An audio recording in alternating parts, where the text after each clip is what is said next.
और शुरू के जो फर्स्ट मंथ है उसमें मैंने सेल्स की। वो काफ़ी ज़्यादा जो ना शॉकिंग था मेरे लिए, क्योंकि मैं एक्सपेक्ट नहीं कर रहा था कि मुझे सेल्स आएंगी। आपने कभी सोचा है कि बिल्कुल नए एड्सी शॉप पे एक महीने के अंदर कितने सेल्स आ सकती हैं? मैंने एक महीने पहले जो है ना अपना एड्सी शॉप खोला था और आज मैं आपको बताने वाला हूँ कि मैंने कितने सेल्स किए और मैंने क्या सीखा। अस्सलाम वालेकुम, मेरा नाम हमीद खान है और मैं एड्सी पे डिजिटल प्रोडक्ट सेल करता हूँ और उसके साथ साथ मैं फ्रीलांसिंग भी करता हूँ। मैंने लास्ट एक पूरा कंप्लीट कोर्स मैंने एड्सी पे डाला हुआ है। अगर आपने वो नहीं देखा तो आप जाके देख सकते हैं। अगर आप अपने एड्सी पे बिजनेस स्टार्ट करना चाहते हैं तो आप वो कंप्लीट कोर्स देखें।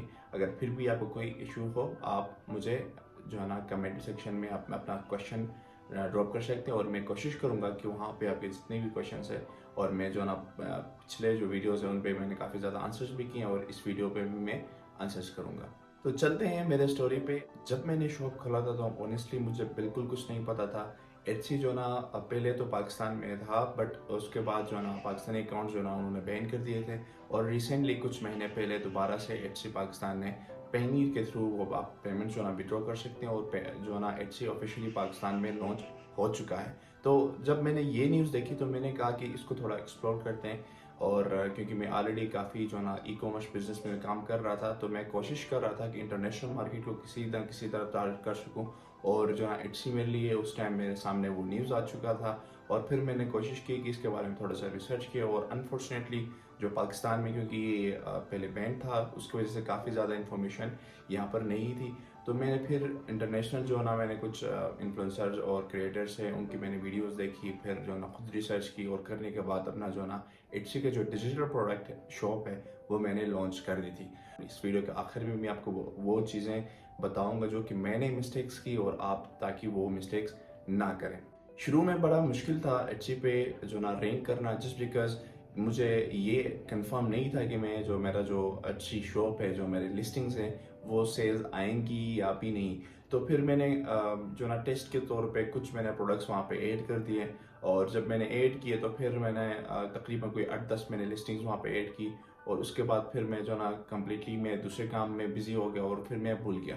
क्योंकि मैं जो है ना शुरू में इतना ज़्यादा मेरा इसमें, क्योंकि मेरा मेन सोर्स ऑफ अर्निंग ये नहीं था, मेरा मेन सोर्स ऑफ अर्निंग कुछ और था, जिसकी वजह से मैंने उस पर जाना जो है ना थोड़ा फोकस किया। मैं कोशिश कर रहा था कि इसको एज अ साइड बिजनेस इसको लेकर चलूँ। फिर जो ना तकरीबन कुछ वीक्स गुजर गए और गुजरने के बाद अचानक मेरे फ़ोन पे नोटिफिकेशन आता है कि यू गॉट अ सेल। तो फिर मैंने कहा कि फिर पहले तो मुझे रियलाइज़ नहीं हुआ कि ये क्या है। फिर मुझे याद आया कि ये मैंने एड्सी पे जो मैंने लिस्टिंग्स ऐड किए हुए थे उसकी कोई सेल आई थी। फिर मैंने जो है ना दोबारा से इस पर मैंने काम स्टार्ट किया और काम स्टार्ट करने के बाद फिर मैंने तो काफ़ी ज़्यादा पुरानी जो मेरी लिस्टिंग्स थी उसको मैंने बेहतर किया। बेहतर करने के बाद न्यू जो लिस्टिंग थी वो भी मैंने ऐड कर दिया। जो मेरा फर्स्ट सेल था वो काफ़ी ज़्यादा जो ना शॉकिंग था मेरे लिए, क्योंकि मैं एक्सपेक्ट नहीं कर रहा था कि मुझे सेल्स आएंगी। मैंने शुरू किया एंड देन मुझे लगा कि शायद मेरे लिए ये चीज़ नहीं है, तो दिन मैंने स्किप कर दिया था। जो कि बहुत सारे जो ना जो स्टार्ट करते हैं डिजिटल प्रोडक्ट्स या फिजिकल प्रोडक्ट्स किसी भी बिजनेस या कोई प्लेटफॉर्म पे, तो शुरू के जो ना कुछ टाइम मुश्किल के होते हैं और फिर वो जो है ना जब वो टफ टाइम देखते हैं तो वो सैड हो जाता है। और ऐसा ही कुछ मेरे साथ भी हुआ था। बट जब मेरा फर्स्ट सेल आया तो फिर उसके बाद मुझे थोड़ी सी कॉन्फिडेंस आई कि इसमें भी कुछ पोटेंशियल है। तो उसके बाद मैंने कम्प्लीटली उस चीज़ को ऑन किया और तकरीबन एक महीने तक मैंने इसको जो ना काफ़ी ज़्यादा उस अपनी जो लिस्टिंग उसको रैंक भी किया, क्योंकि मैं ऑलरेडी दूसरे जो ना जिस तरह मैंने बताया कि मैं ई कॉमर्स बिजनेस में था और जिसकी वजह से मुझे एसईओ और ये काफ़ी चीज़ें मुझे पहले से आइडिया थी। तो मैंने सारी चीज़ें इस पर इम्प्लीमेंट किया और करने के बाद फिर ये जो मेरी लिस्टिंग थी वो रैंक भी होने स्टार्ट हो गए और मैंने काफ़ी ज़्यादा जो फर्स्ट पेज है उस पर मैं रैंक कर रहा था, जो मेन कीवर्ड्स थे उस पर। अब मैं आपको बताऊंगा कि मैंने कौन से लेसन लर्न किए शुरू में। तो जब मैंने स्टार्ट लिया था तो तब मैं इतना ज़्यादा एक्टिव नहीं था एड्सी पे। तो आई विल रिकमेंड यू कि आप ज़्यादा से ज़्यादा शुरू के जो ना उस पीरियड में एक्टिव रहें। मैक्सिमम जो लिस्टिंग्स आप ऐड कर सकते हैं आप ऐड करें उसमें। मैंने ये गलती की थी कि शुरू के जो कुछ वीक्स थे मैंने उसमें तकरीबन 8 से 10 लिस्टिंग मैंने ऐड किया और उसके बाद मैं कम्प्लीटली साइड हो चुका था, जो कि बिल्कुल ही गलत है। अगर शुरू के आप उस फेज़ में एक्टिव नहीं रहते तो फिर एड्सी को ये लगता है कि आपका जो एल्गोरिथम है या आप एक्टिव नहीं है, तो जिसकी वजह से आपकी जो लिस्टिंग्स है वो दोबारा से डी रैंक हो जाते हैं। तो कोशिश करें कि शुरू का जो ना कुछ टाइम आपका लगेगा, जब आप एसईओ भी करेंगे और आप लिस्टिंग्स भी ऐड करेंगे, आपका जो प्रोडक्ट है वो रैंक होने में थोड़ा सा टाइम लगेगा। तो उस बीच आप कोशिश करेंगे अपने जो लिस्टिंग है उसको बेहतर करें, न्यू लिस्टिंग्स आप ऐड करें, और उसके बाद जो पुराने उसको आप एसईओ भी कर सकते हैं। और करने के बाद कोशिश करें कि आप रोज़ जो ना एटसी पे ऑन करके कुछ ना कुछ आप उसमें एडिट्स कर लें, या एटलीस्ट एक्टिव ज़रूर रहा करें। उससे ये होगा कि आपका जो एटसी एल्गोरिथम उसको ये लगेगा कि आप एटसी पर एक्टिव हैं। जो सेकंड मिस्टेक मैंने ये किया था कि क्योंकि शुरू में मुझे इतना ज़्यादा आइडिया नहीं था कि एटसी पर लिस्टिंग्स कैसे ऐड किया जाए, तो मैंने कुछ इनकम्प्लीट इन्फॉर्मेशन वहाँ पे ऐड किया था। मैंने कुछ जो ना पिक्चर्स मैंने डाल के फिर आधे जो ना खाली मैंने छोड़ दिए, फिर उसके भी जो कीवर्ड्स मैंने कुछ ब्लैंक रखे थे, और फिर जो ना डिस्क्रिप्शन पे इतना ज़्यादा मैंने फोकस नहीं किया था। और जो मेन हमारा जो इम्पोर्टेंट एलिमेंट है एसईओ का, वो होता है आपका टाइटल। और टाइटल भी मैंने जो ना रेंडमली मैंने कुछ लिख के वहाँ पे डाला था, जो कि बिल्कुल ही गलत है। अगर इसमें डिटेल एसईओ आप कैसे कर सकते हैं, इस पर अगर आपने वीडियो देखनी है तो इस पर मैंने जो ना वीडियो बनाई है, जाके आप वो भी देख सकते हैं। जो थर्ड मिस्टेक मैंने किया था वो ये था कि मैंने जो अपने जो कस्टमर है उनके लिए इनकम्प्लीट इन्फॉर्मेशन डाली थी। इनकम्प्लीट इन्फॉर्मेशन का मतलब ये कि मैंने अपने जो लास्ट कोर्स है उसमें काफ़ी डिटेल में इसमें बात की, लेकिन फिर भी मैं आपको बताऊंगा कि जब आप लिस्टिंग ऐड करते हैं उसमें आप कुछ पिक्चर्स या डिज़ाइन आप ऐड करते हैं, अप टू 10 पिक्चर्स और एक वीडियो, और साथ में आप डिस्क्रिप्शन। जब आप आपका जो बायर है वो आपके लिस्टिंग पे आ भी जाता है या आपके शॉप विजिट करता है, फिर जब उसके पास कंप्लीट इन्फॉर्मेशन ना हो तो फिर वो वापस चला जाता है। क्योंकि अगर उसके पास कंप्लीट इन्फॉर्मेशन ना हो तो वो कॉन्फिडेंट नहीं होगा आपका जो प्रोडक्ट है या आपके जो डिजिटल प्रोडक्ट जो भी आप सेल कर रहे हैं, तो उसमें जब वो कॉन्फिडेंट नहीं होगा तो फिर आपका वो परचेज नहीं करेगा और वो बाउंस बैक हो जाएगा।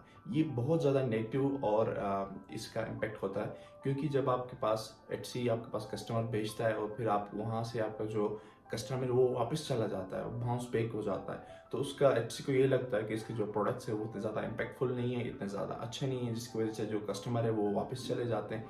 तो आप कोशिश करें कि जब आप डिज़ाइन बनाएं, डिज़ाइन बनाते वक्त जो आपकी जितने भी फीचर्स है, कोई भी प्रोडक्ट है, कोई भी डिजिटल प्रोडक्ट है, उसके बारे में आप उनको बताएं। तो फिर मैंने इसके जो कंप्लीट वीडियो लास्ट मैंने जो अपने कोर्स है उसमें मैंने डाली हुई है, आप जाके वो देख लें। उससे आपको बहुत ज़्यादा बेहतर जो ना आइडिया हो जाएगा कि आप किस तरह डिज़ाइन कर सकते हैं, और फिर जो है ना आपके डिस्क्रिप्शन में क्या क्या चीज़ें ऐड होनी चाहिए। और जो लास्ट वीडियो के मैंने लिंक में डिस्क्रिप्शन में जो ना अपने डिज़ाइन जो कि मैं टेम्पलेट यूज़ करता हूँ उसका मैंने लिंक भी डाला हुआ है, अगर आपको वो लिंक भी चाहिए तो जाके डिस्क्रिप्शन से ले सकते हैं। तो अब आते हैं मेन चीज़ पे कि मैंने सेल्स कितने की। जिस तरह मैंने आपको बताया था कि मैं कुछ वीक्स तक मैं इनएक्टिव था, फिर उसके बाद मैंने जब जो है ना वो मैंने सेल्स देखी तो मैंने थोड़ा इम्प्रूवमेंट किया, और शुरू के जो फर्स्ट मंथ है उसमें मैंने 3 सेल्स की थी। अब आपको अंदाज़ा हुआ होगा कि शुरू के जो टाइम है वो काफ़ी टफ टाइम होता है। हो सकता है कुछ इस तरह लकी भी हों कि उनको ज़्यादा सेल्स आए, लेकिन ये ऐसा नहीं है कि आप जब शुरू में स्टार्ट ही कर लेंगे कि आपको बहुत ज़्यादा सेल्स आने लगेंगी।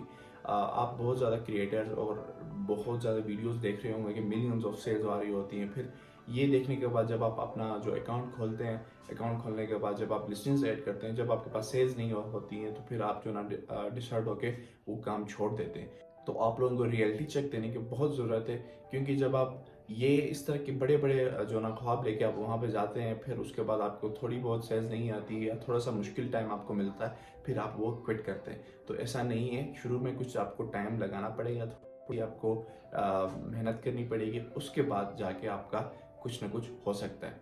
हो सकता है कुछ बहुत ज़्यादा लकी हो और बहुत ज़्यादा सेल्स आ भी जाएँ, लेकिन यूजुअली इस तरह ये होता है कि जब शुरू में आप लिस्टिंग्स ऐड करेंगे वो थोड़ा टाइम लगेगा आपका रैंक होने में। जब आप थोड़ा सा रैंक करते हैं वहाँ पे आपके प्रोडक्ट्स और एसईओ वगैरह ये सब चीज़ें बेहतर होंगी, तो फिर आपको जो कस्टमर आएगा वो आपसे परचेज करेगा। अगर आपने अभी तक सब्सक्राइब नहीं किया तो काइंडली सब्सक्राइब करें। अगर आपको कोई भी क्वेश्चन हो आप कमेंट सेक्शन में ज़रूर आप लिख दें, ताकि मैं वहाँ पे आपका रिस्पॉन्स दे सकूँ। अगर फिर भी आपको कोई डिटेल में कोई कंसल्टेशन चाहिए तो आप मुझे इंस्टाग्राम पे मैसेज कर सकते हैं, और मैं कोशिश करूँगा कि वहाँ पे आप जितनी भी क्वेरीज हैं वो वहाँ पे मैं आपको बता सकूँ। तो मिलते हैं नेक्स्ट वीडियो में, तब तक के लिए अल्लाह हाफ़िज़।